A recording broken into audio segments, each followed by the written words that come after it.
first session of day 2 of the AOC conference. This is a session which we have been conducting very successfully for the past few conferences. And every time we actually change the topic because a lot of things can happen during cataract surgery. It's even for the most experienced surgeons. See, we have the best of the best in India for this session. Dr. Arup Bhaumik, you know, he's such a huge volume, high quality cataract surgeon from Kolkata. We have Dr. Umesh, who is the medical director of Shankara, Bangalore.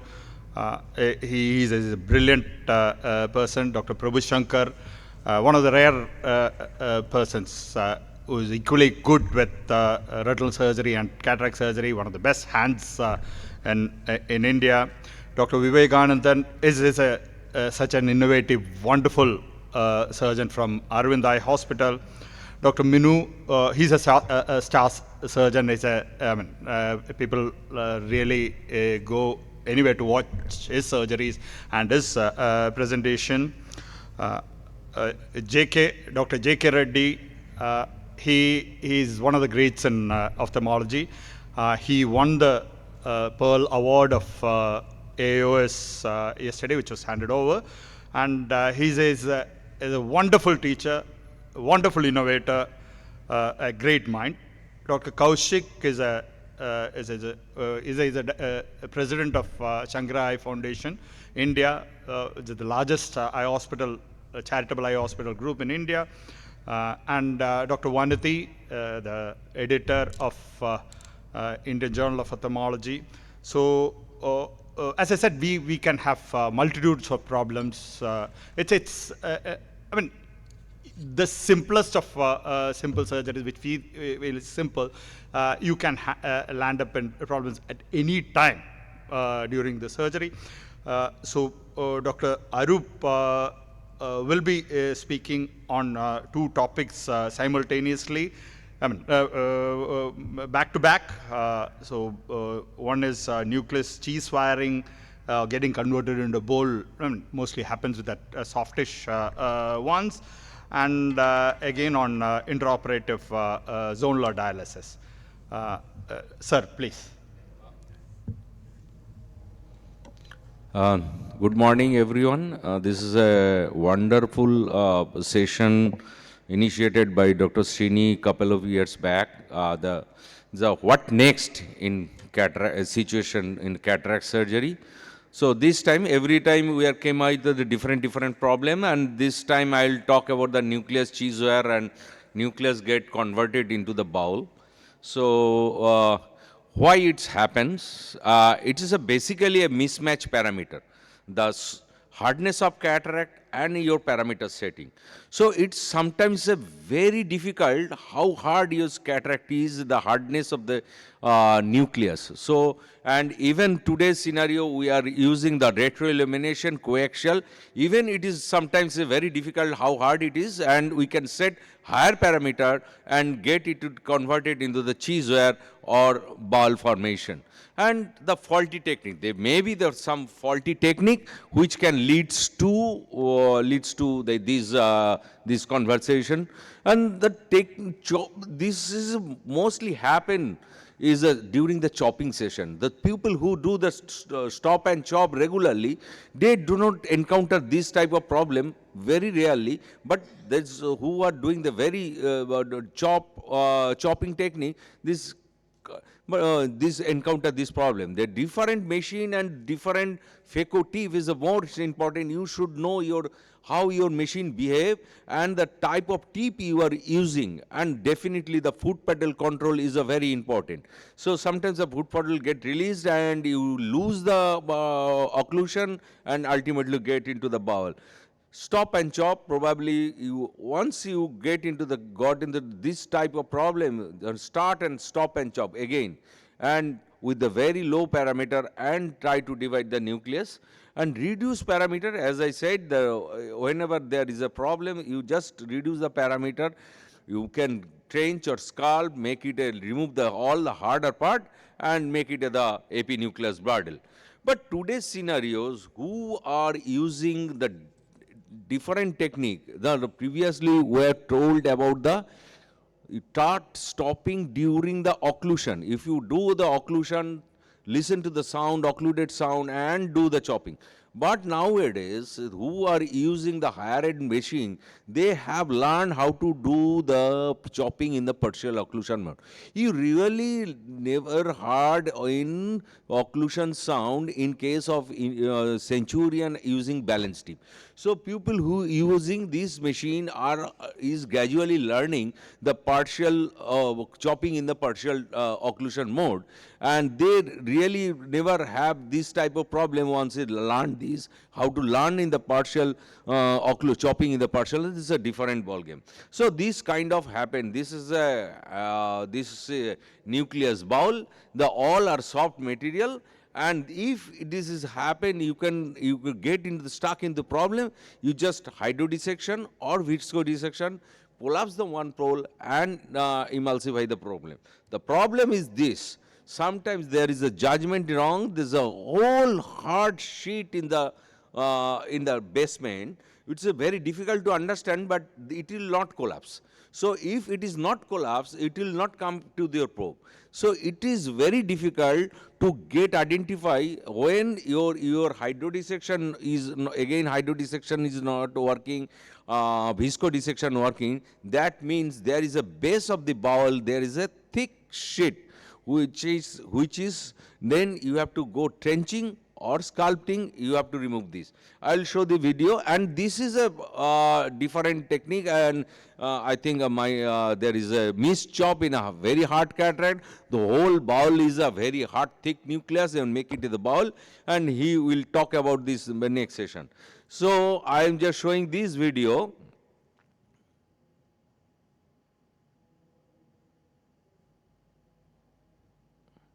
So you can see this. I'm going to start, and sorry, this parameter overlay system is not working that day, but I have choose this case. See, there is a gross mismatch of the every time I'm trying to hold this nucleus, but I miss. Now there is a sheet of the cataract. What I'm doing, I am scratching with the second hand instrument in the floor so that I can remove this. You see this, I am scratching. When you able to scratch, you can remove even your phaco probe, put viscoelastic, and you can scratch over the chopper to remove the harder part of the nucleus. Once it is able to remove the harder part of the nucleus, then you will able to this nucleus will going to collapse. Say this now it is a collapsing. Before that, now it is collapsing. Even then, if you are a beginner one, you put viscoelastic, do the hydrodissection. But remember, if there is a sheet of the hard sheet in the base of the nucleus, it will not get collapse, because the whole nucleus bowel have to collapse, otherwise it will not collapse. So this is a technique I am using. The scratches the base of the with the phaco probe, so that you can able to remove the harder part. This is another case. I think this is you can see this is a grade 2 cataract, but grade 3 cataract. I tried to do the misjudgment. Again, I thought it is a hard cataract. I am doing the trenching to facilitate my chopping. But once I make it, then there is a problem, and I think I will not. You see this, I tried to do the hydrodissection, viscoelastic, put the viscoelastic under the capsular margin, but it will not come, because there is a hard sheet in the base which we have to remove now, but it is become a bowel, and it is very difficult to hold, because now it will start stenching once again. Remove as much hard material as possible. Now just as I said, you can convert it in the stop and chop or trenching, so that now put viscoelastic. Again, now it is slightly collapsed, and you can release the nucleus. So you have to remove the soft, harder base. So this is the common situation we can often encounter. So thank you, Srini. I'm just 1 to 6 minutes. I want to highlight this talk so that if you have to remove the base of the hard cataract, so hard sheet, so that you can able to complete the case. My next topic is intraoperative jonular dialysis. It is a very common situation. I'll show you the 2 to 3 scenario. Can I have the projection? Yes. Uh, no financial interest. I just hello.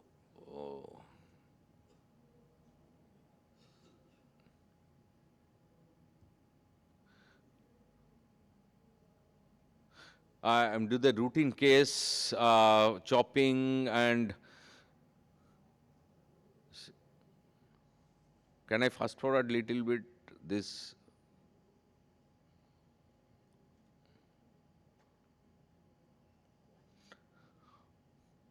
Intraoperative jonular dialysis, the treatment is the same as a subluxation. If you try to do the, you can see this is a fast thing. I cut this and I created the huge amount of jonular dialysis.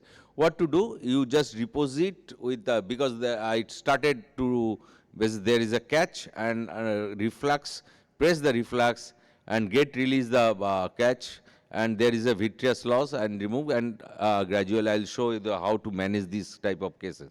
And again another case, this is a, often you encounter, this is a premium lens, the P or C lens, and after implanting lens, do some remove the viscoelastic from the posterior capsule. When I completed my case, I saw that there is a fold in the posterior capsule, and that means that there is a loose bag and probably some kind of jonular loss. So in case of premium lens, you cannot left like this because it create lot of problem glare. So I decided to put up a CTR in this case. So these are the common stages from extreme jonular loss to the minimum jonular loss, but you have to treat accordingly. So what are the stages you can lose intraoperative rexis? You can pull the rexis, and if it is goes to the periphery and try to pull them, you can damage the jonule. Forceful nuclear restoration is one of the important cause. You can injure jonule. Less excessive force by the phaco probe or the chopper, you can damage the jonule. Cortical aspiration and IOL implantation. Cortical is the most common, one of the most commonest cause for intraoperative jonular loss, and IOL implantation also. And as I said, it's treated like a subluxation. Whenever you put the capsular hook or CTR. The timing of the CTR is very important, as the dictum is as late as possible, as soon as you must. So we need to, sometimes we need to fix the capsular bag also. So I just show you this case, how to proceed. This is a very hard cataract. Can I have this video? Yeah, this is a very hard cataract, and I make a central debulking and quite sufficient enough so that I can break the nucleus.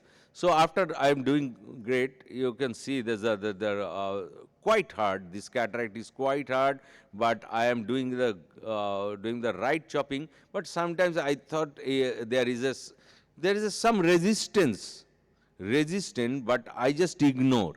You can see that the rexis margins come right side, but I just ignore the fact and continue to do the chopping. I thought I am going great, and I emulsify the first quadrant as well.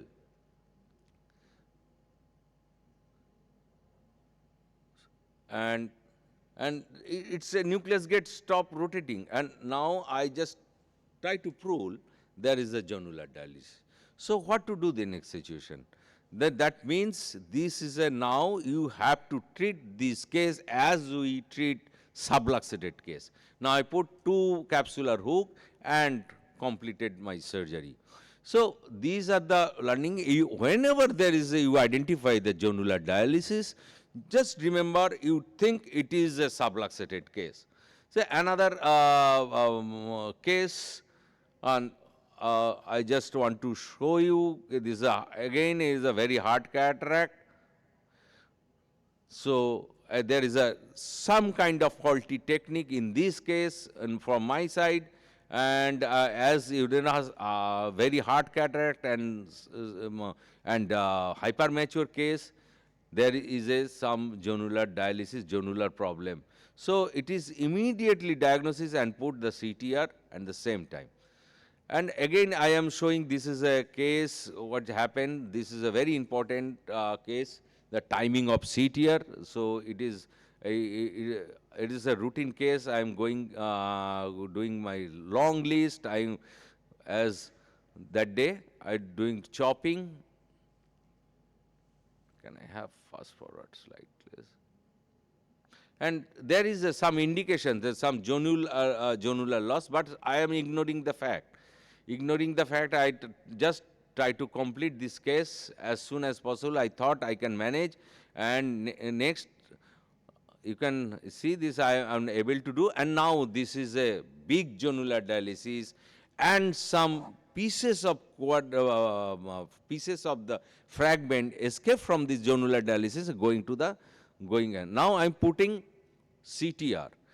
Instead of putting, this is a high time to put a capsular hook, not the CTR, because CTR will, you can wait for the CTR to implant because CTR can trap epinucleus. So what happened? Now the CTR trapped the whole epinucleus bowel. So luckily now I am doing the visco dissection in the left arm, and my assistant putting in this is a visco dissection that machine I developed couple of years. This is called a visco pump, and just visco dissection somehow I able to manage this case. So ideal treatment of this particular case is put the capsular hook first and manage the rest of the quadrant if possible, and then proceed for the CTR. You can see these two quadrant is behind the posterior capsule now, and this is a different scenario. I'll not damage, and I think my time is over. Yeah. Yes. Okay. Just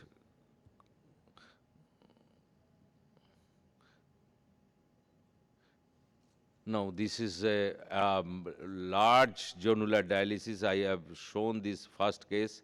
You can just, okay, this is a large jonular dialysis, and this is a catch of the capsule, and I try to use the reflux, and reflux is not working. When reflux, I ask my assistant to detach the aspiration probe from the probe. So it is very important. Sometimes your reflux will not work, and immediately you should ask your assistant to detach the aspiration probe from the IA system. Immediately when I detach the IA system, it is get released. I put the CTR, and now once I put the CTR, it is a very tricky to remove the epinucleus.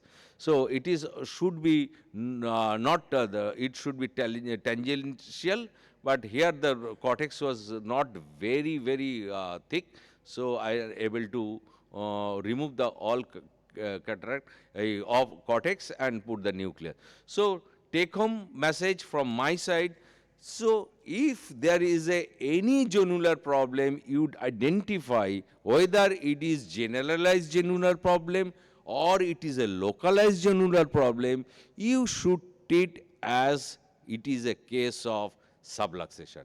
Put CTR, reduce your phaco parameter, do slow motion phaco, and implant CTR as late as possible, as soon as you must. This is a dictum, but go ahead your surgery. Thank you so much.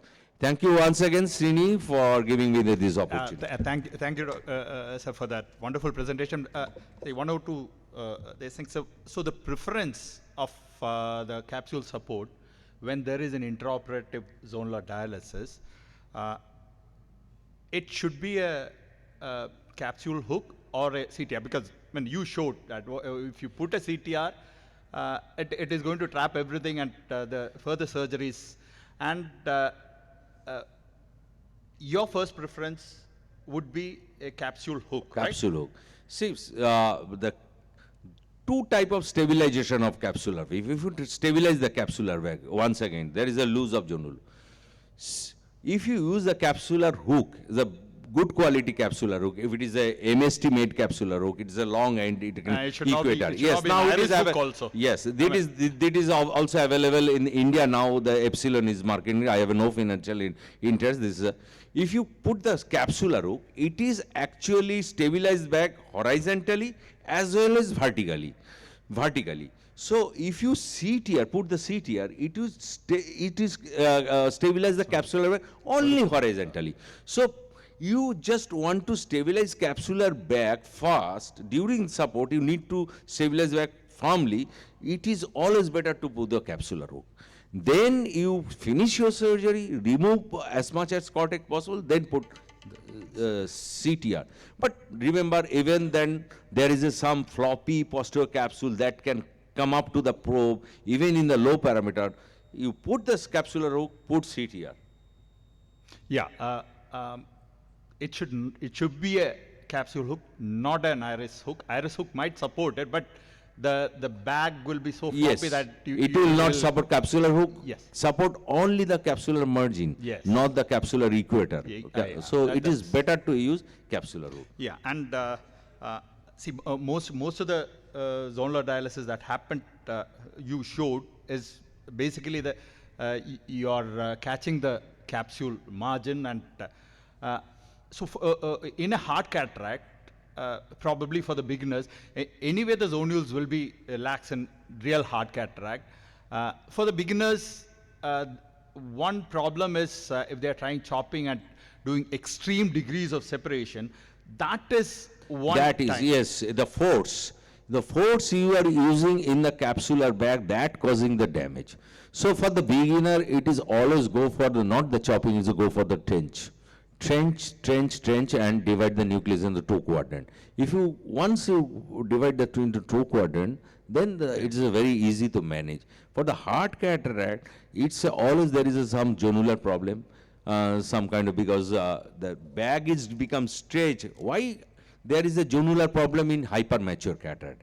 Because there is a anterior zonule and the posterior capsule, and from the flat lens become the round one, and there is a automatic, there is a pressure in the zonule and zonule get lost. So there is even in this happened in the hard cataract, then cataract is a thick, then there is a zonular loss. So it is better to very careful, do the central debulking or a good trench and start chopping. Thank you so. Thank you. Have more questions. We'll take So, it after that. I have to leave. Sorry, I have to leave for my another session. Yeah, Thank you, Srini, once again yeah. for your wonderful session. Thank you, sir. Thank you. Next, we have Dr. Umesh, who will be speaking on whatever we have just touched upon on managing the hard leathery nucleus. The posterior plate doesn't separate. What do you do next? Yeah.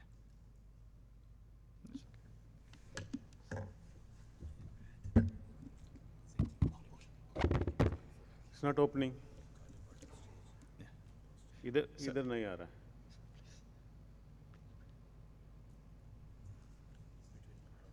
I am not able to see here.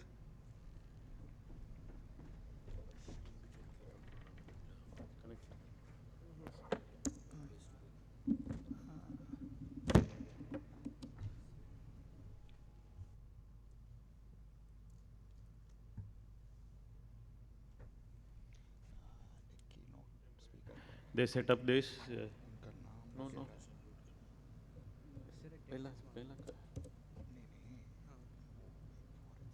Okay. Thank you, Srini. Wonderful topics that you have chosen. Arup sir just told us how difficult it is and what are the complications that you encounter when you do a leathery cataract. And we'll be just discussing what are the different ways to avoid those particular complications, zonal stress and thing. Uh, what is the problem is, what happens is the posterior plate doesn't cut. That's the major problem that we face in a leathery cataract. So there is an incomplete track. The chop, however you do, it extends up to the central, but beyond the central it doesn't happen. And what is that we need to do? I think first we should understand what is the problem with the post leathery cataract. A normal cataract, if you see, there is a nice space and a cushion of the epithelial of the endonucleus. Here what is happening here is there is a lens fibers are totally adherent and making chopping very difficult, and most important there is no cortical cushion. So that this problem, the totally adherent fibers at the posterior plate is the problem that is created to us. So normally the chop, what what happens is you go and impale and do the chop. There is a splitting happening, but only up to the center, but it doesn't go beyond the center. So in such cases, the regular chopping, what we normally do is we do sequential chopping. We go rotate and keep chopping, keep chopping. At some point, the central portion gives up, and that is when we start eating the wedges part by part. See there are many other techniques. I think Vanti initially had just had given us some techniques like crater and chop. That was what the beginners they used to do, and then we came to the stop and chop. This is Cheng. He developed this drill and chop. What exactly happens is you have to impale as much as possible up to 2/3 of the nucleus, impale and then do the chop. Here exactly this is, he represents what the miners do. Either one single impale or you can do consecutive drilling like 1, 2, 3 from the capsular rectus margin and then go and do a chop. So this way what is happening is the central portion is getting debulked, and at the same time the holdability, that is what is important. The more you impale and more deeper you go, especially in such leather, you are going close to the posterior plate, and then use mechanical forces to cut, so that eventually cuts the posterior plate. So the important thing here is exposing the tip at least 3 millimeters. We suspect that the lens thickness will be somewhere around 4, 5. So 3 millimeters of, you pull the sleeve back and then impale, you get around 3, 3.5. So you're going around 2/3 thickness. That's very important. That's the increases the holdability and reduces the stress on the zonules. So here from the capsule edge, what we normally suggest is go from the capsule, not at the center, go keep impaling with the bevel down, and as you go deeper and deeper, you hold just like a driller, what the driller does, and then go and do the chop. The cut occurs eventually at the posterior plate. Yes, you can see the, then you go and do the other half. You can see the complete posterior plate that is being cut. And then you can go ahead and do like a routine case. And what is important, once you take off one piece or one wedge, then you have adequate space to maneuver, and that help you to further go ahead with this one. Stop and chop, and Arup was telling that beginners, you go and do only stop and chop, trench, trench, trench. And what are the common mistakes that happens here is either, so the normal thing is you should have two tips wide trench, both at the proximal part and at the distal part. And sometimes it is too wide, that will not help for you to separate the plates. Ideal is 2 tip wide at the proximal end, 2 tip wide at the distal end, as much as possible, 90% depth, and keep both the instruments as deep as possible. You will be able to separate the posterior plate. So this is what happens normally when you try to separate. Initially, it failed attempts because the depth was not adequate. And as you go, then you can finally see that you retrench and you go, and finally the posterior plates separate. So the idea is you go as deep as possible, put the instruments as deep as possible and ensure that the trench is at least 2 tip wide. And this is divide and conquer. This is the commonest mistakes the youngsters, the beginners do. The trench is inadequate. If you see, they have done a trench, but both sides it is very inadequate, and it's very difficult. And this is where you end up in most of the problems. You try to do both the trenches, the proximal or the distal is very inadequate. So this is quite adequate. You see two tips wide, two tips both at the. In such cases, when you place the instruments at the bottom and try to split, it splits open. Of course, you have to keep rotating, and as and when you keep rotating, the posterior plates eventually gives way.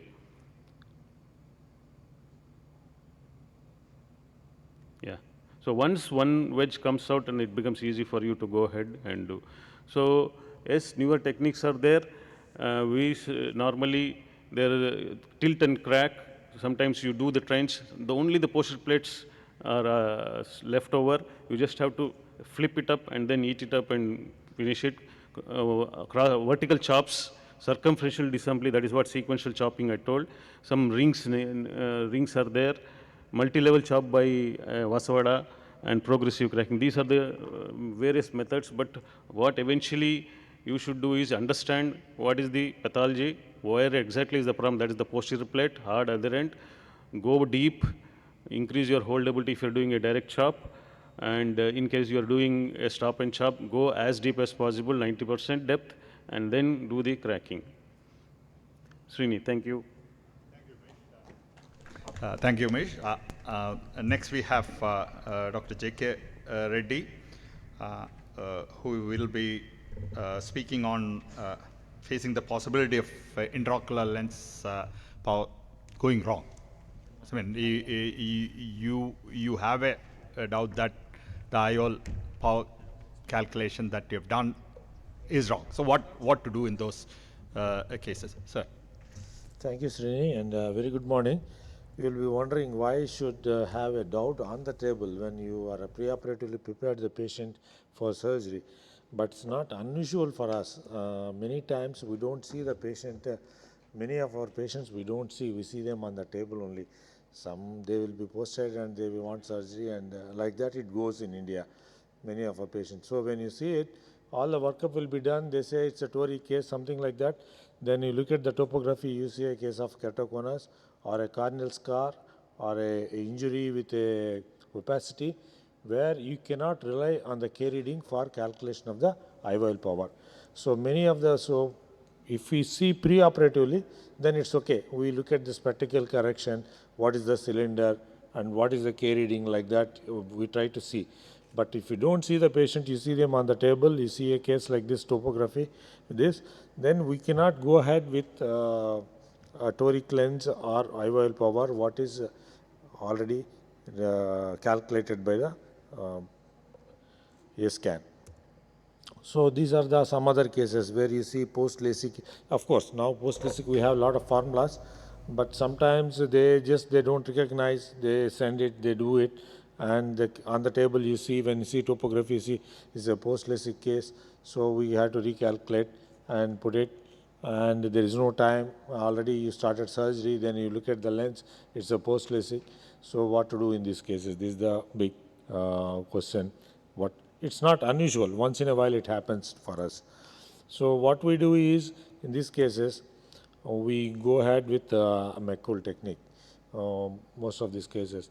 So when you see a case like that on the table, see a bizarre topography and IOL power, we don't go ahead with implantation. We just take that, we do cataract, we finish phacoemulsification and we send the patient to the ward.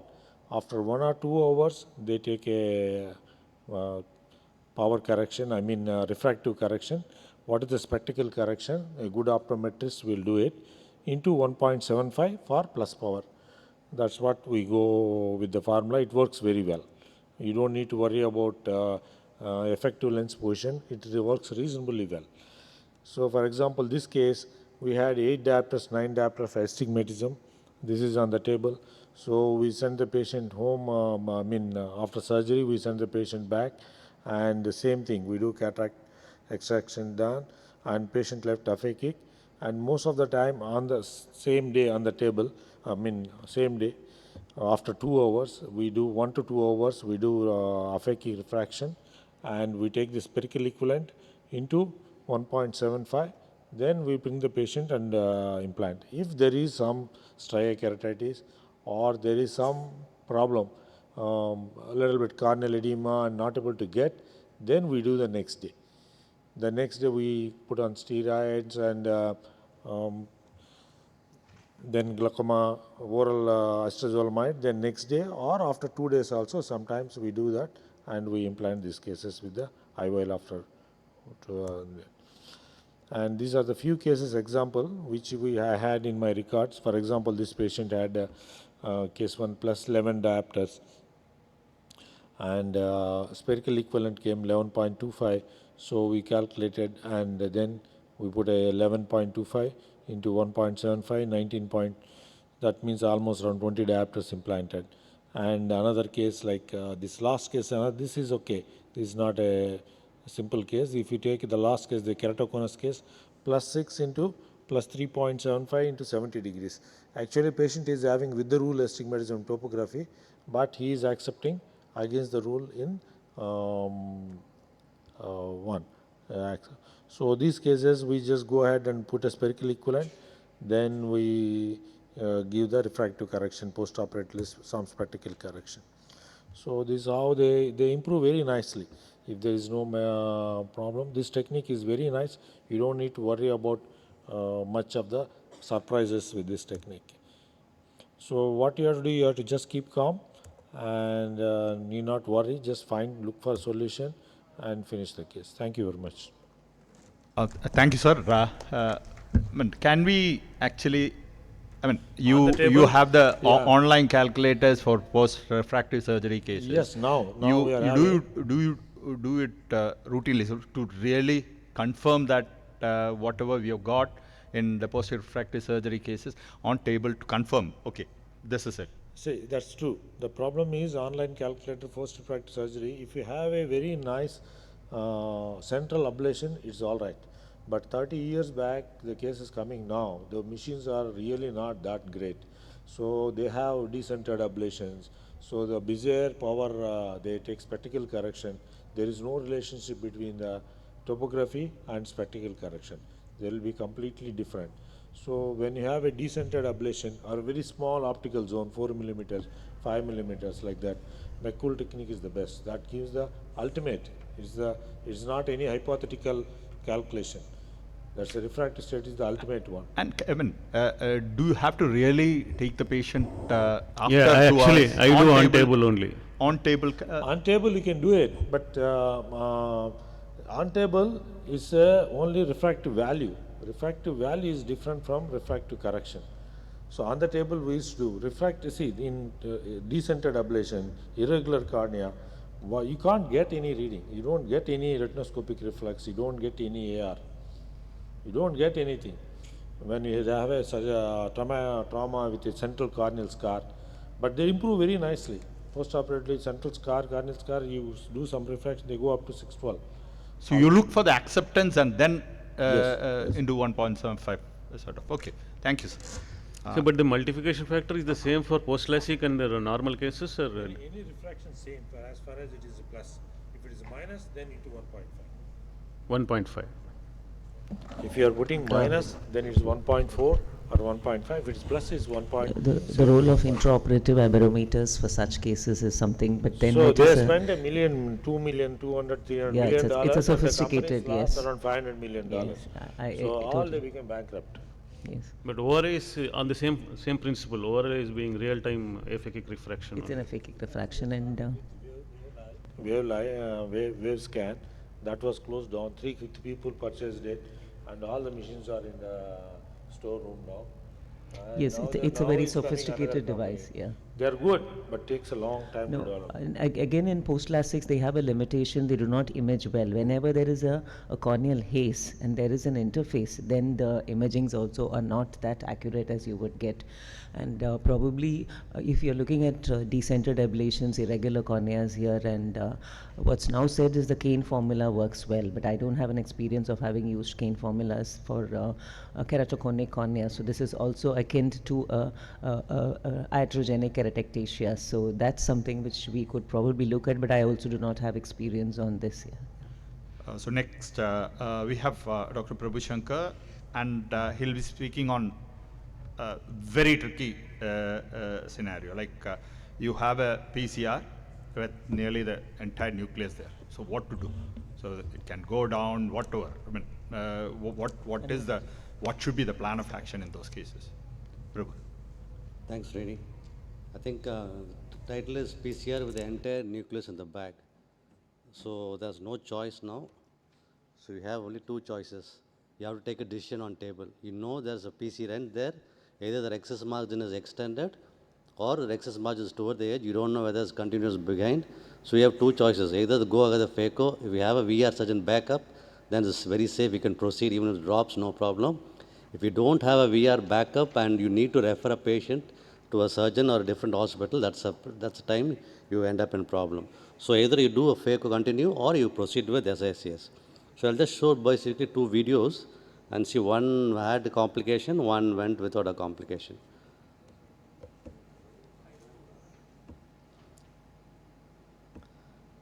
Okay, this video is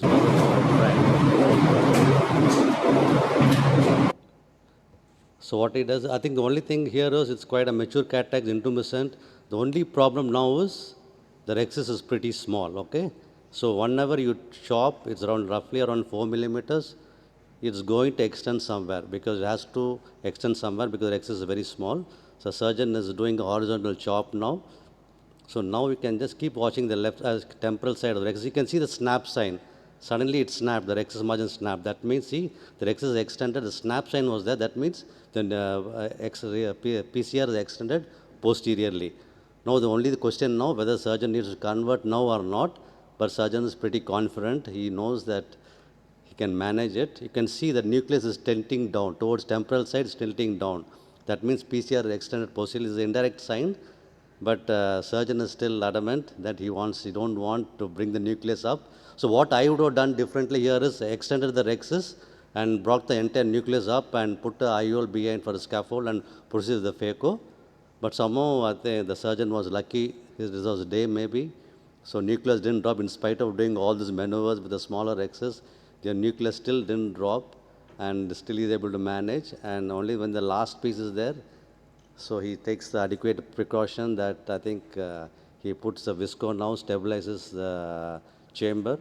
So whenever you have a PCR, never come out immediately. Just stop, be in the irrigation mode, make sure you don't decompress the eye, put sodium hyaluronate preferably. You can see a large rexus there, surprising that the nucleus didn't go down.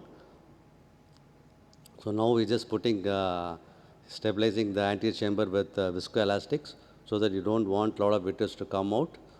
So at this stage, you have no choice. You have to do anterior vitrectomy, and I would always prefer to go in for a three-piece foldable lens, the sulcus.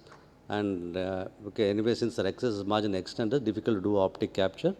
But I would have always placed a three-piece IOL on sulcus. But the surgeon has done a different thing. He did the anterior vitrectomy now. He's doing a bimanual anterior vitrectomy. That's the way to go actually. So never extend the section and undo the vitrectomy. It always vitrectomy has to be in a closed chamber. She's extended posteriorly, made a SSCs at this stage now, put the IOL in the sulcus PMMA lens, strained with triamcinolone, and he got away with the surgery without any major issues. So next video is one of my videos.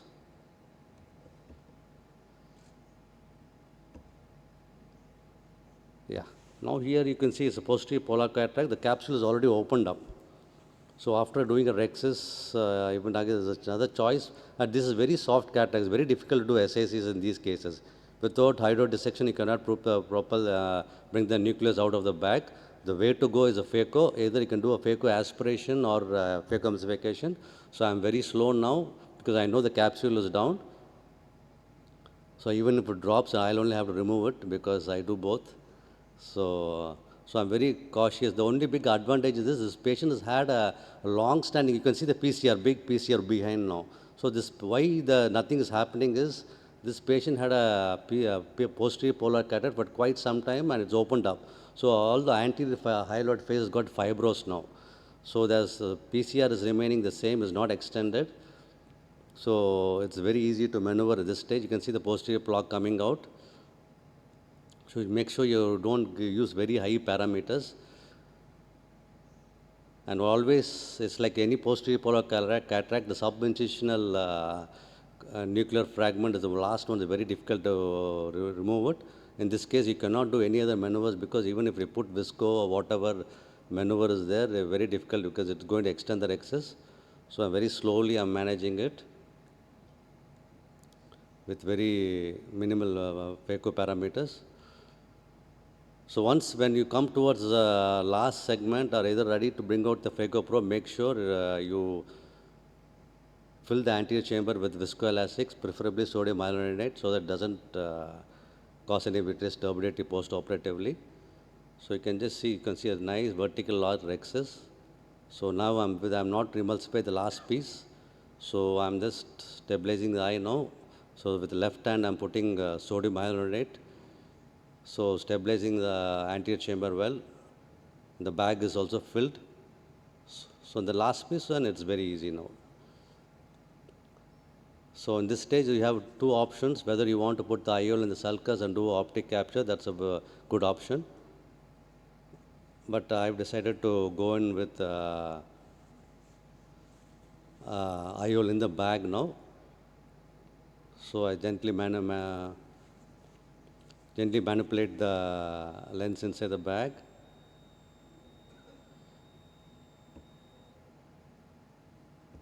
So I managed to put the IOL in the bag. So it's pretty stable now.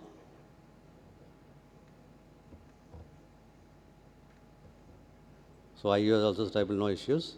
So surgery went on smoothly. So you have two choices. So once you know there's a PCR, you have to make a decision whether you want to convert to SICs or complete phaco. Thank you. Thank you, Prabhu. We'll have more discussions after the end of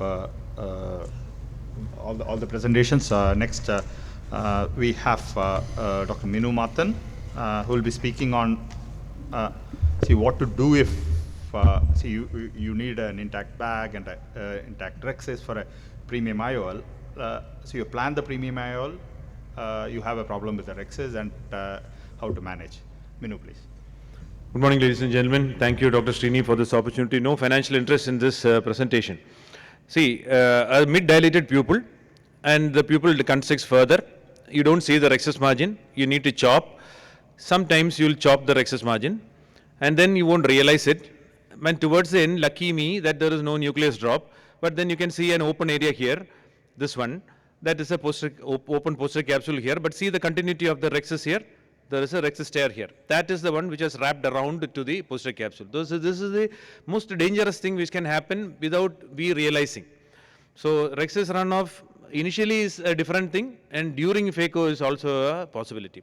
See, while placing the IOL, this is a femtorexus. IOL, premium IOL. You place the IOL into the capsular bag, but because of this faulty injector, it just gets shot in. And anything can happen, zonal dialysis, posterior capsule rupture, but peculiarly in this case, please notice this area. This area where the rexus was continuous, you can see that there is a discontinuity here. So this is a very small split.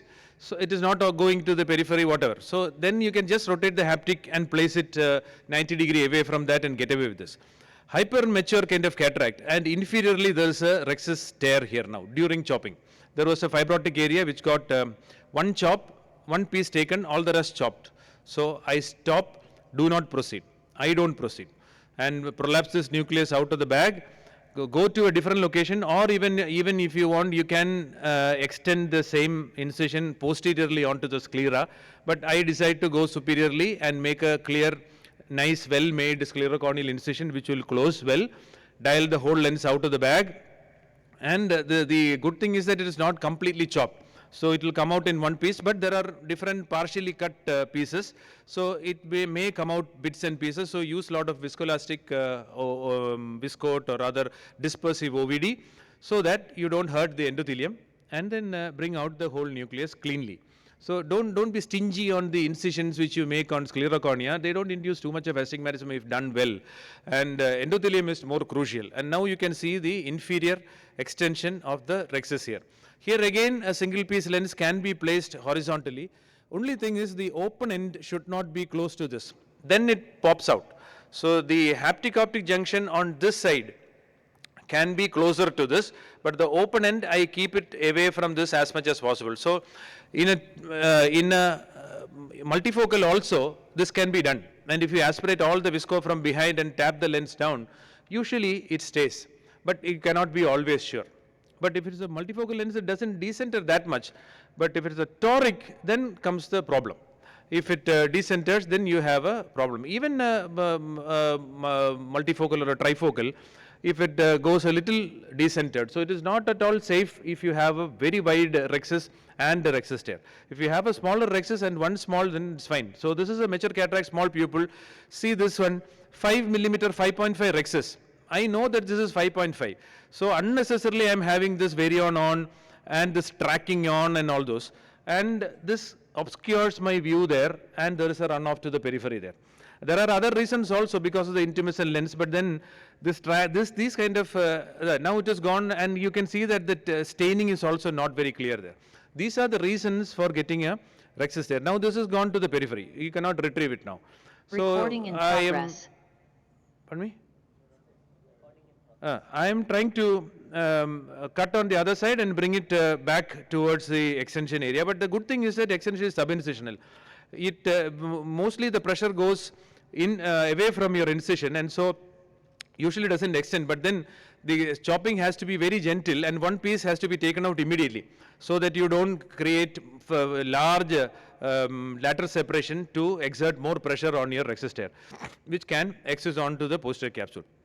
And the flap motility sign, you cannot see here because it is being obscured by the phaco probe. Otherwise, you can on and off look at the rhexis margin. If it is everted and flapping, it means that it has not extended towards the posterior capsule. Now, because the bag is relatively free, we can emulsify the whole lens inside the bag and finish off this case. But then you should realize that it was a full tear which extended towards the periphery. And this is how the rhexis looks like now. So it is a 5.5 rhexis, but open on the subincisional area. Here again a toric IOL. Now the axis of placement is 21 degrees. So 21 degrees is very close to this tear, but you can see that it is a complete tear, 5.5 rhexis, centered rhexis. So if I place it, the haptic optic junction is just away from this point of tear, and the whole haptic is under the bag. So sometimes, mostly it may stay if you take off all the visco from behind the lens, tap it down to position, wait for at least 15-20 seconds for the lens to settle down, and then mostly it remains. But I have cases which have rotated just because the axis of placement was exactly at the area of the rhexis tear. So that will please be careful and have it in your mind that it may rotate. So this is the last one. This is no rhexis tear, but there is a PC rent. After placing an IOL, a toric IOL, in the axis it is there, but the PC ruptured after placing the IOL. So now this is one way you can stabilize this whole lens by, this is the importance of the sizing and the location of the rhexis margin, the size and the centration. If it is like that, you can anteriorly prolapse it, and then see, even if you inflate the anterior chamber, it doesn't release. So these two sides you can see, this is over the IOL, and these two major areas, the IOL has been brought outside the rhexis margin and it stabilizes. This is just for showing that a PC rent area can be converted into a anterior prolapse and anterior capture, so that this one stays well. This doesn't get rotated, or this doesn't go, this capture doesn't get relieved and all. So this is one way you can stabilize a toric IOL when you have a PC rent. Thank you very much. Thank you, Manu. Next, we'll have Dr. Vivekanandan, who will be speaking on managing iridodialysis. Good morning, everyone. Thank you, Srini sir, for giving this opportunity. So I'll be talking about iridodialysis and how to prevent them intraop and the management. So in cataracts like this, when there is no epinuclear bowl or cortex, black cataract, and we are doing an SICS or an ECC, there is a high chance we can do a iridodialysis because we don't have enough space between the nucleus and the iris. So here the choice of viscoelastic is very important. If you use a HPMC or a lighter viscoelastic, you are not going to create much space. So it's better to inject something like a dispersive viscoelastic so it stays in the eye. Make sure it doesn't sandwich. This is something that you should not do. When you have an iridodialysis, don't do this. So how it happens is your vectors get sandwiched between, the iris gets sandwiched between the nucleus and the vectors. So make sure you use a lot of viscoelastic, create some space, and then deliver it. The second one, in phacoemulsification, I think iridodialysis happens because because of our ego. So when you have a patient like this who has IFIS, these are things that you shouldn't do. This is a probably a decade-old case where I tried a stretch pupilloplasty in this case. The pupil did dilate, but it is very floppy. It's very important to take history of what the patient is doing. When you have the iris, getting caught in your probe, it is always best to stop surgery, put in iris hooks and then continue. This is something you shouldn't do. Later on in this surgery, when we realize that it's too bad, the iris is trimmed, iris hooks are placed, and then phaco is done. So always better to do it in the beginning of surgery rather than having problems like this.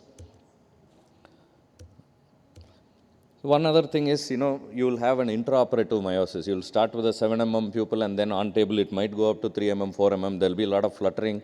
So in these cases, what you have to be aware is, since you have done the rhexis already, make sure when you are placing the iris hooks, it's always better to place any pupil expansion device before the starting of rhexis. In case you've started after rhexis, make sure you inject a lot of viscoelastic between the iris and the anterior lens capsule and then anchor your iris hooks, because there is a high chance you'll pull the rhexis margin and you can tear it also.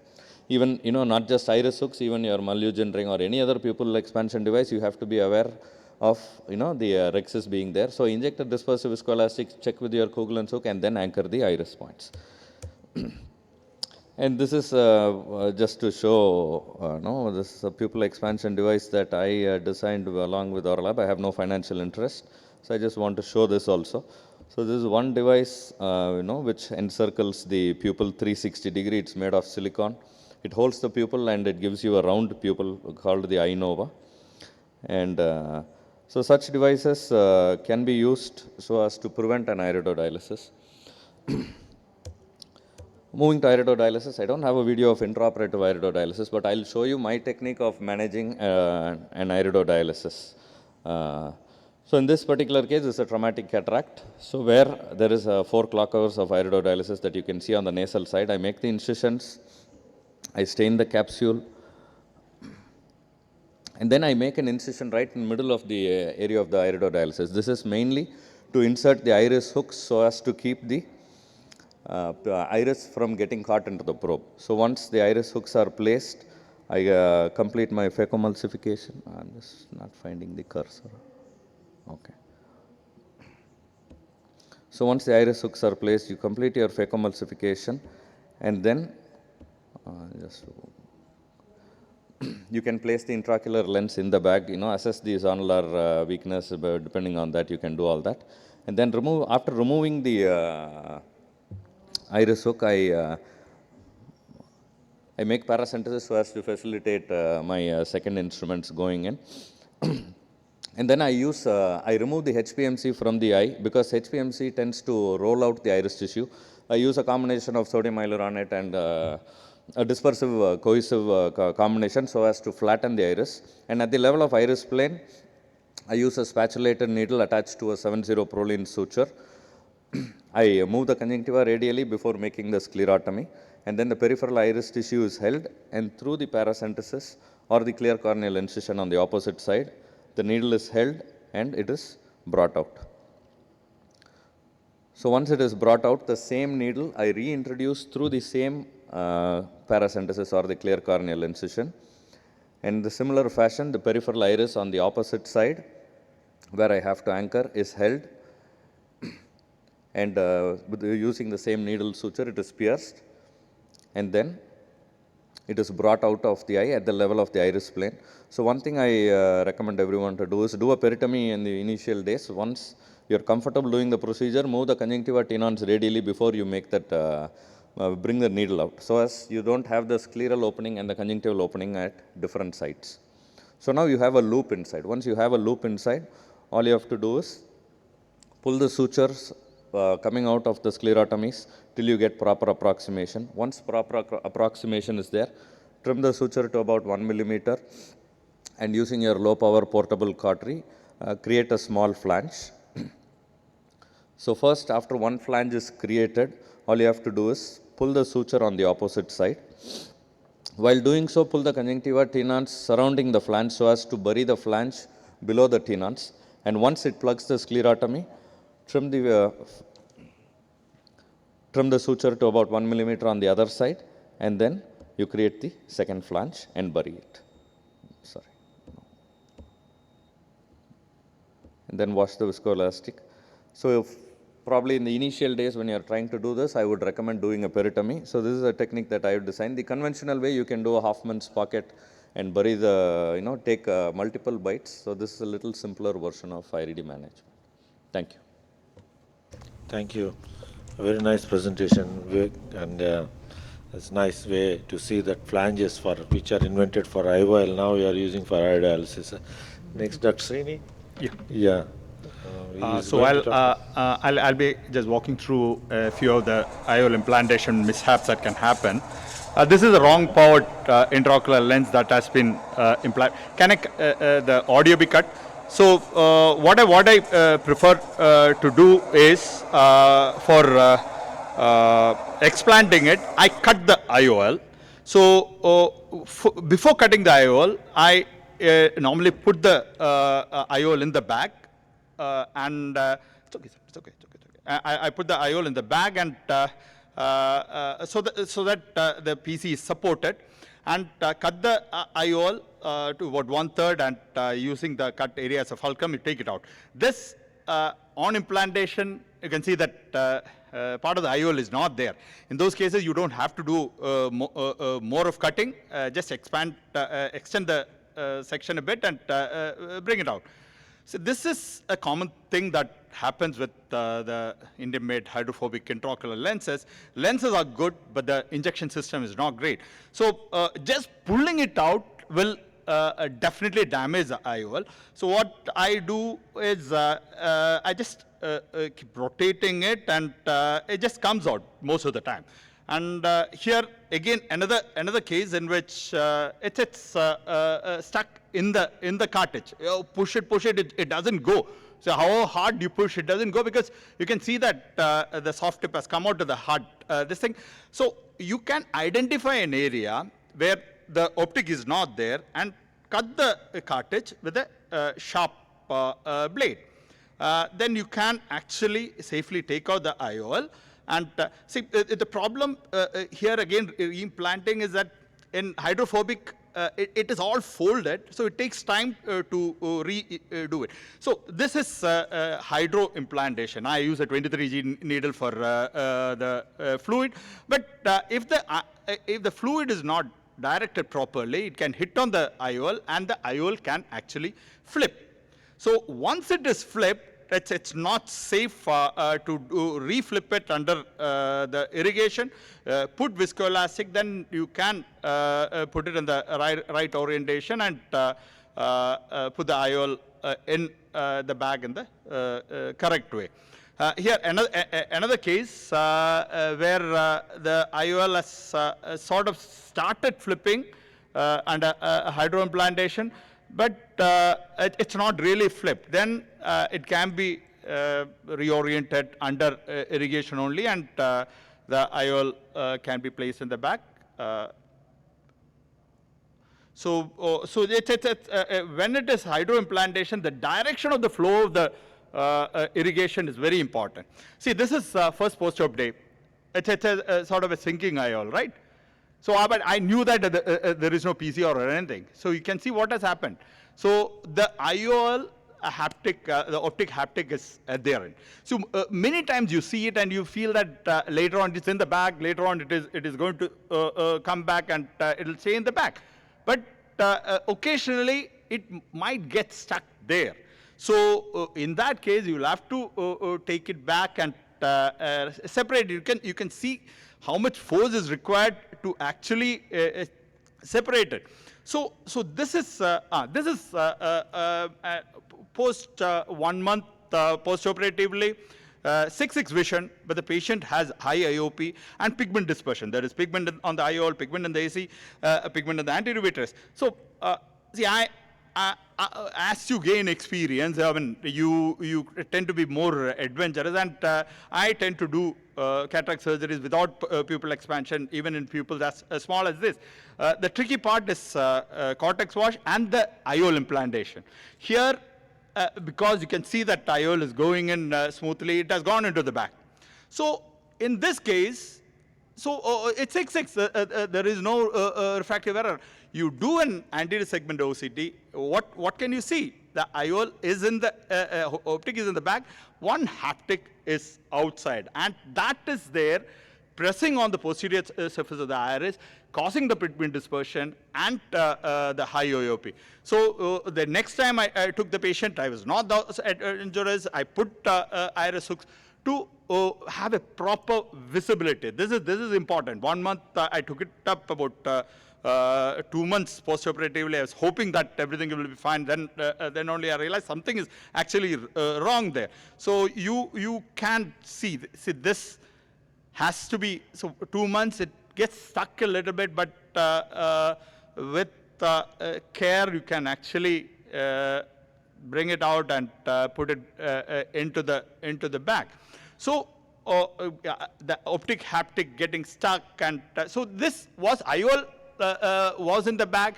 It was haptic was folded, and later on that actually went into the sulcus. So you have to be not take this lightly, that optic haptic. This is post-operatively, everything is in the bag, and within 3-4 weeks, everything settled down. The pigments went off, and IOP came down. Thank you.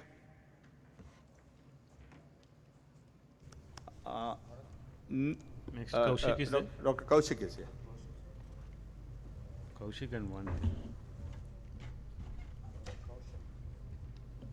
Yeah, Dr. Kaushik is going to talk on if something goes wrong with the machine and microscopes, which we don't know anything about. This can actually happen. This will happen, not actually. Yeah. So thank you, Srini. I think this has become an annual ritual for some of us to be here in this What Next situation. And you always get us thinking about topics that we normally don't think about. I would like to acknowledge some of my colleagues who have supported me in making this presentation. Very often in surgery, there comes a time when not everything is under our control. As a surgeon, we would love to believe that we know what is happening, but we are working with equipment that will tend to malfunction, and when it stops, it generally is chaos that results in.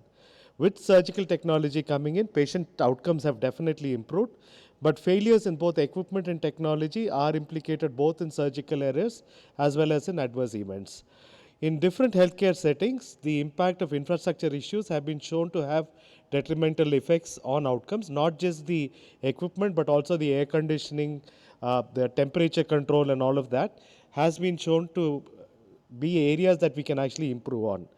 When a cataract equipment fails, again, there is a possibility of the surgery itself requiring to be cancelled. You lose money, there's a revenue loss, the patient is unhappy, and the surgeon is extremely flustered. All this can be prevented. In our Indian movies, the hero always kind of manages it. So here you see the surgeon operating. He calls all his colleagues to pull out their mobile phone from their pockets. They turn it on, and he's actually doing a heart surgery here. In a real life situation, it possibly is not possible. But it's again important that some of the older halogen bulbs have a way where you can dial it in. And if there is a spare bulb there, then yes, you can get away with it. With, again, not all of these bulbs, you can also use some of these automobile headlamp bulbs as a spare, and they actually fit very well into these microscopes. When you have an LED light source and you're operating, you don't have the luxury of changing it. So there again you get stuck. If it goes off, it goes off, and there's very little else you can do. If there is adequate ambient light and there is still magnification possible, you can use a light source, you can even use an indirect as an alternate light, and try and complete at least that step or close up the eye. That kind of helps well. So it's again very, very important that you have somebody technically sound around you at times who can decipher what is happening. Call the technician, find out what it is, read the manual, it's very, very useful. Knowing whom to call, when to call is again very critical. Now again, very often when you're doing a phaco, you will see that the foot pedal is not working. It's very easy to blame the machine, but again, the way we are kind of clumsy at times, and we found everything from a needle cap to a cotton bud to cotton to all kinds of things stuck between the foot pedal and the foot, and that can affect the play. Here again is a situation where you put the tip in and it's not really priming in. One of the most common blunders is the tip is not tight enough. Again, being aware about it, tightening it, and then priming it again will get the machine up and functioning. So having knowledge of how the equipment is supposed to work is very, very useful. Knowing what might cause a problem will help you determine whether it's a simple issue and whether you can sort it out, or whether it's something much broader. It's a hardware issue which you cannot solve. Then you need to figure out what else to do. With cassettes, today we are in the era of both disposable and reusable cassettes. Again, knowing whether it is a disposable or a reusable is very, very important, because the way they handle is again very different. Many a times the sensor may need some cleaning.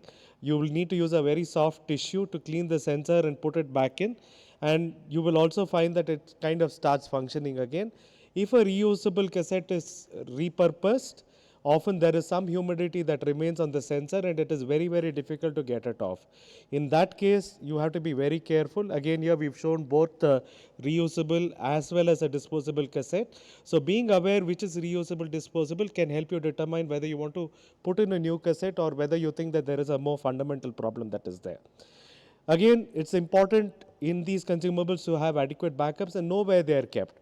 Because when the machine suddenly stops, the patient is on table, there is a tendency for the entire team to panic. Having some extra supplies is very, very useful.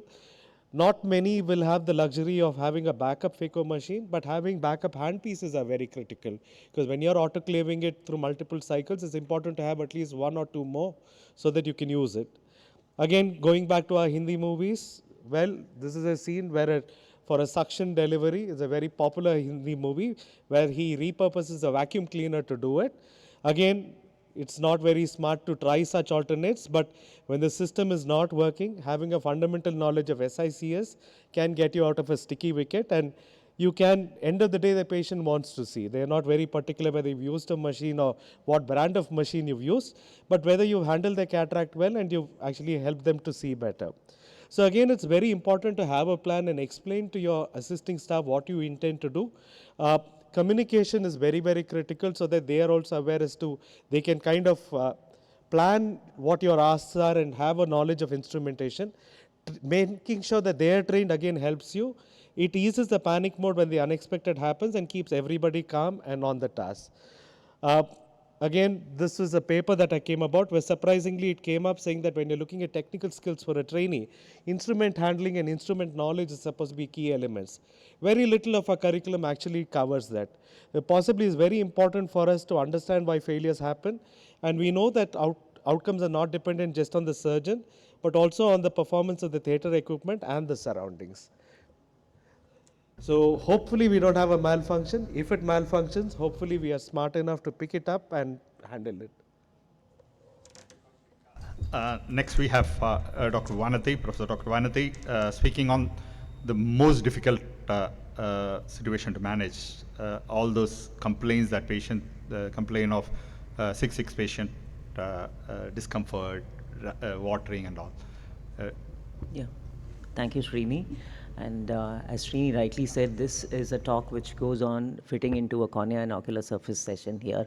So no financial interest on the mention of anything during the course of this talk here. I think I won't delve into the didactic part of this lecture here, but understanding this particular flow chart is perhaps it's important for every cataract surgeon. So you identify patients who are having a dry eye disease or who are having a compromised ocular surface before you take them for surgery. And for most of us who are in routine cataract practice or where your practice comprises largely of cataract patients, please do evaluate for some of these like meibomian gland dysfunctions, which usually might be just mild to moderate. Patients who are on anti-glaucoma therapies here. So these are patients whose tear films are usually compromised here, or if they are having any systemic autoimmune diseases such as rheumatoid or Sjogren's, which you probably would tend to miss, or the patient misses in giving in the history. So these are the patients where you probably would have a problem in the preoperative evaluations and in the postoperative evaluations.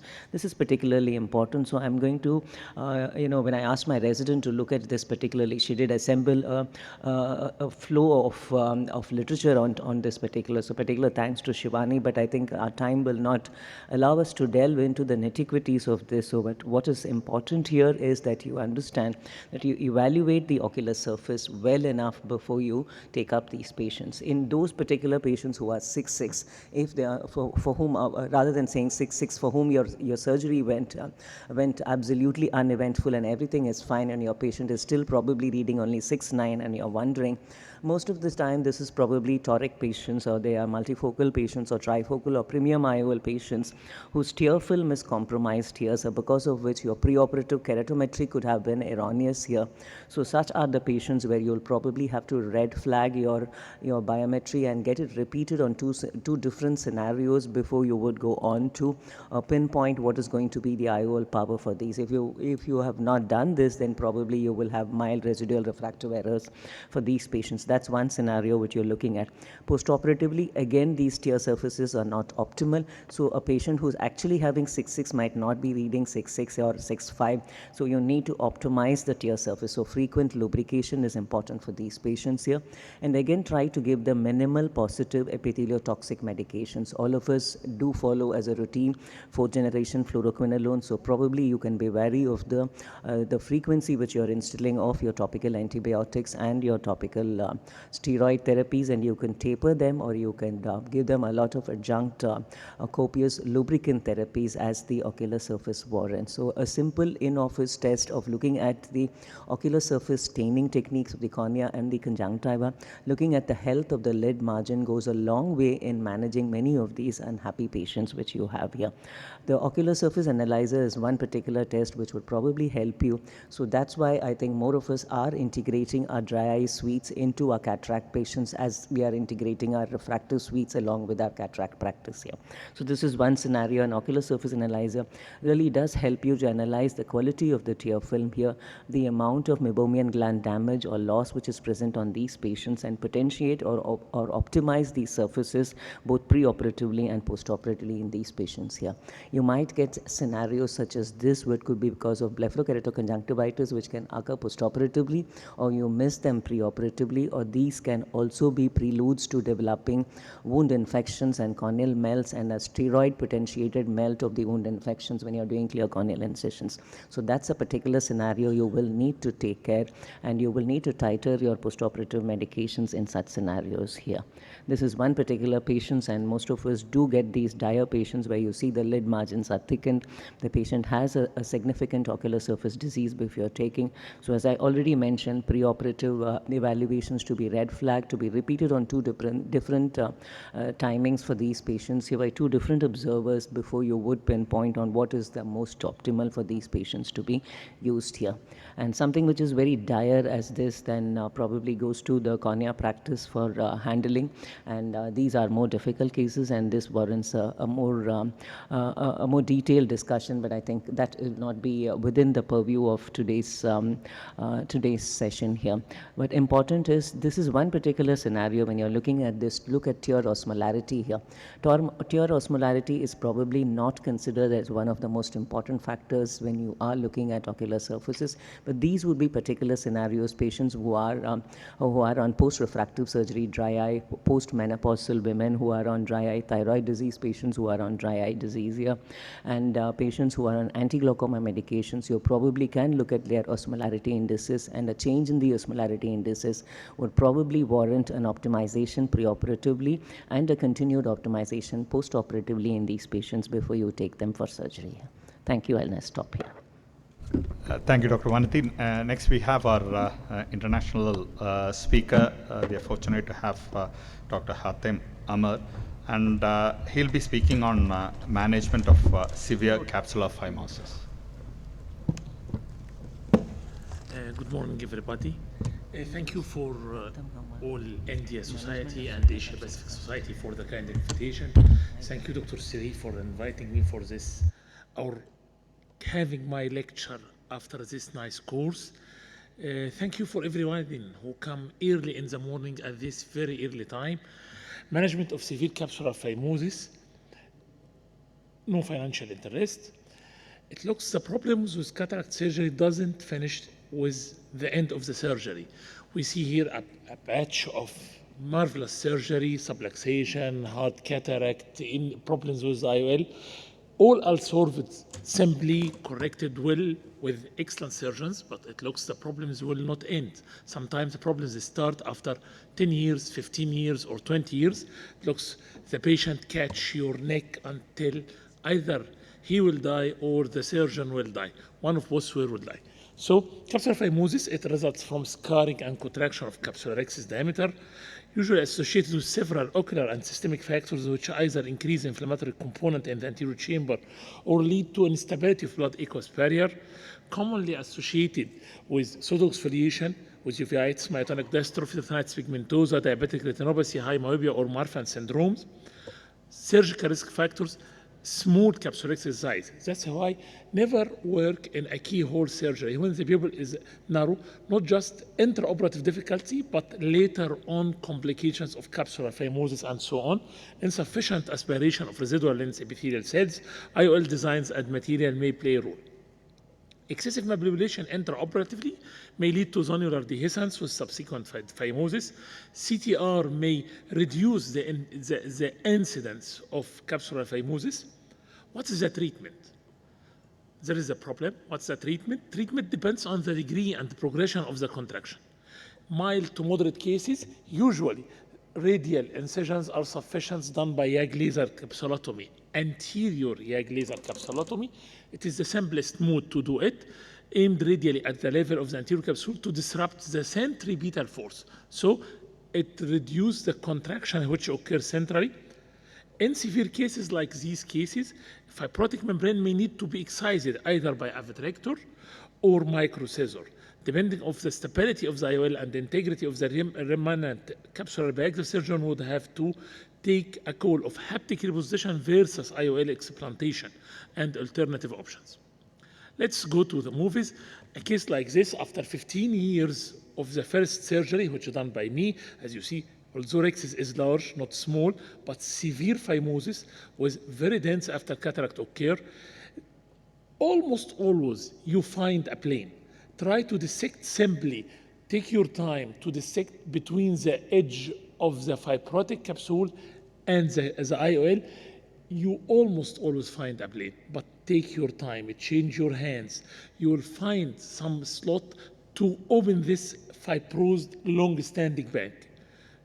Once you get plane, use a spatula, try the viscodissection cannula, try different positions, but at the end, almost always, I never found a case without a plane.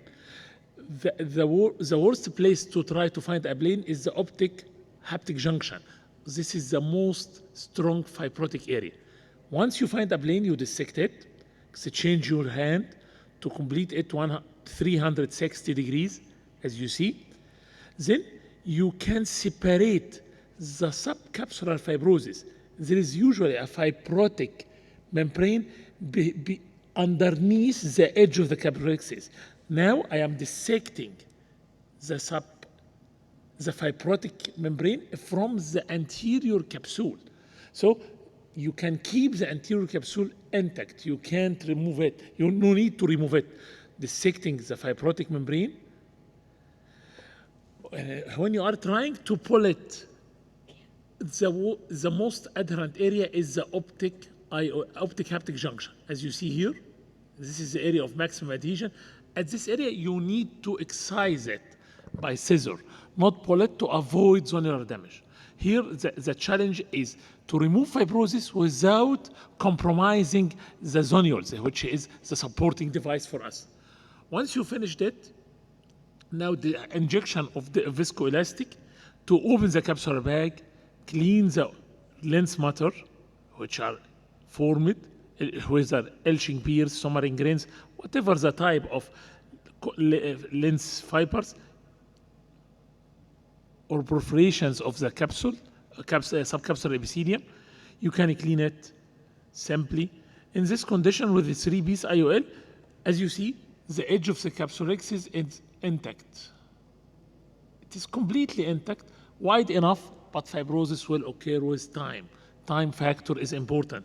So all these are Elching piers. This is after 15 years of the first surgery. You can finish the case and keeping the same IOL in place as long as the patient has the same refractions and was happy, just the after cataract. The other eye of the same patient with a different IOL type, as you see, this is a hydrophilic single piece IOL. I think it was a Rainer 1. Also, old Rainer 1 implanted more than 15 years. Here, trying to dissect, you find a place. The IOL is complete. You see, this are the haptics. It is completely folded IOL with the pressure of the fibrosis. Here, trying to dissect the fibrosis, it is amalgamated with the capsulorhexis edge, with the capsule's fibrosis and the capsule can be separated. So I make radial incision, trying to dissect, used cataract but failed. So I did multiple radial incision to weaken the fibrotic, trying to cut it. As you see here, you can cut the fibrotic capsule. You need bimanual manipulation to avoid the stress on the zonules. You support it bimanually to separate. And even with this case, with very tough fibrosis, you can remove the fibrotic plaques with the edge of the capsulorhexis and do irrigation aspiration, cleaning the lens matter which is present after 15 years of the first surgery. 1 week post-operative, everything is okay. The patient is happy and seeing 20/20. Sometimes there is fibrosis like this, as you see. You are trying to find the plane, injection OVD. Here the IOL power was miscalculated. The patient unhappy with the refraction. So try to dial the IOL in the direction. I will exchange this IOL, hydrophilic IOL, operated by one other surgeon, not me. It is completely kinked. Now I try to dilate. You must release it. Severe fibrosis, so you need to support bimanually to avoid, as you see, I am trying to dial, not until now dialed, but bimanual support to avoid zonular. Now it is released. Now we can rotate it very simple. Once it release the fibrosis, which usually occur at around the haptics. Here, to explant this IOL, you must enlarge the phimotic. I need to fashion a larger size opening. So, bimanual dissection using micro scissor, 23 gauge scissor and capsulorhexis forceps, bimanually, to enlarge the opening, to have an opening which is sufficient to deliver this 6 millimeter optic, so you can divide it and remove the IOL, whatever the technique you prefer. But the key is slowly, gently enlarge the opening.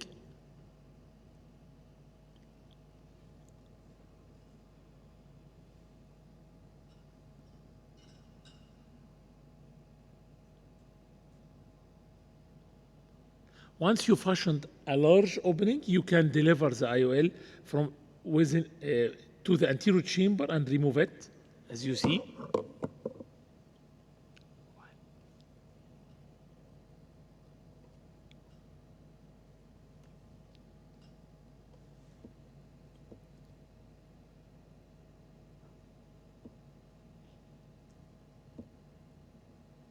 After removing the IOL, cutting it into 2 pieces. I usually prefer 3 pieces. Cleaning the cortex, even after removing this, you must clean the cortex. A little bit difficult, but clean it to have it is clean posterior capsule, implant the IOL, and you can finish the case. Sometimes the problem is after sometimes of surgery, you find there is a zenular dehiscence, as you see here. IOL is inserted, flipped upside down, and there is phimosis, wrong power calculation, and zonular diastasis.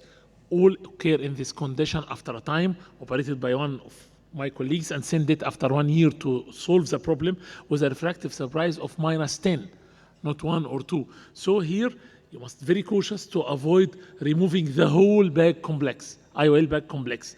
This section, rotation, here the IOL inverted, so you rotate anti-clockwise. Then fashion multiple incisions to enlarge the opening of the phimotic opening of the capsulorhexis by manual. You must learn to do it by manually to support the zonules. Opening another part, enlarging the opening, removing the IOL. This is a long time with inflammation with inverted IOL, so there is some bleeding, no problem. But after removing the IOL, delivering it,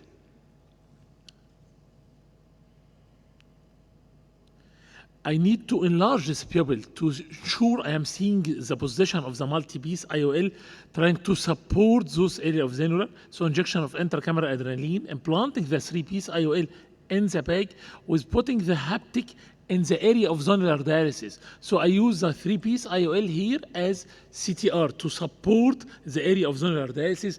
As you see, 1 day post-operative with air inside the eye, everything is okay, the patient is happy, and the IOL in position. Femtosecond laser assisted intraocular exchange may help in removing these cases of phimosis by doing femto for the phimotic part. It may help us if you have this fancy and you are a rich surgeon and have it. So, take home message, it is better to prevent than to treat. Early YAG much easier than late surgical interference, different plans for every case. I invite all of you to attend the Egyptian Ophthalmological Society meeting will be in next May from 7 to 9 in Intercontinental City Stars, Cairo, Egypt. All of you are welcome, and thank you. Thank you, Dr. Hatem. Real wonderful surgeries. See, what do you really feel should be the ideal size of the rexus to actually prevent it? So sometimes you tend to go quite small, or there are the other risk factors that you showed, but what do you feel is the primary cause for capsular phimosis? I think the primary cause for this phimosis is small sized capsulorhexis. I usually prefer to do rhexis about 5 millimeter. Sometimes you can't finish the case like this. Even if it is a narrow rhexis, it's better to enlarge it, especially in young age. Because these cases occur after 15 years. As you see, the rhexis is already large. But fibrosis occurs with time in young age patient. Those patients who is at 25 years old and you make surgery, sure, at 45, at 50 years old age, they get phimosis, get reaction in the same manner. So large size rhexis is the key step to prevent or reduce the incidence. You can't prevent 100%. Putting CTR, if you are dealing with high myope or those patients with, you already did a small rhexis for long anterior zonules for something like this, was central inserted zonules, put CTR to reduce the incidence of phimosis and reduce the stress on the zonules. This is the other problem. Phimosis means stress on the zonules, made high incidence of complex back dislocation of the IOL back complex. Those cases with pseudoexfoliation, you must enlarge the rhexis. Pseudoexfoliation is a problem. Pupil is mid-dilated, so you need narrow rhexis. Zonules are weak, implant CTR. After doing the rhexis and finishing the case, enlarge the rhexis and put CTR. So I think this will solve the problem, even reduce the incidence of occurrence. Yeah, ideally it should be enlarged, just in case. Like if somebody it's a 4.5 millimeter rexus. Somebody decides after the IOL is implanted and visco is aspirated, you put some relaxing cuts on the rexus margin. I mean, just a question. Would it work as well as enlarging the rexus? Sometimes I fear to do this intraoperative, especially with premium IOL, to avoid the centralization. The IOL may be decentralized and lose the quality of vision. So I prefer, if I am suspicious and implanted the IOL, especially if toric, I find to have the risk of rotation, to do this radial incision after 3 to 6 months. By YAG laser, I feel it will be safer than doing it intraoperative with premium IOL, toric or premium IOL. But with monofocal IOL, you can do it. No problem, usually. Okay, thank you. So now we come to the end of the session. Thank all the speakers and all who have attended for this session. Thank you. Srini, ask him to join us in a photograph. Sir, please join us for the photograph.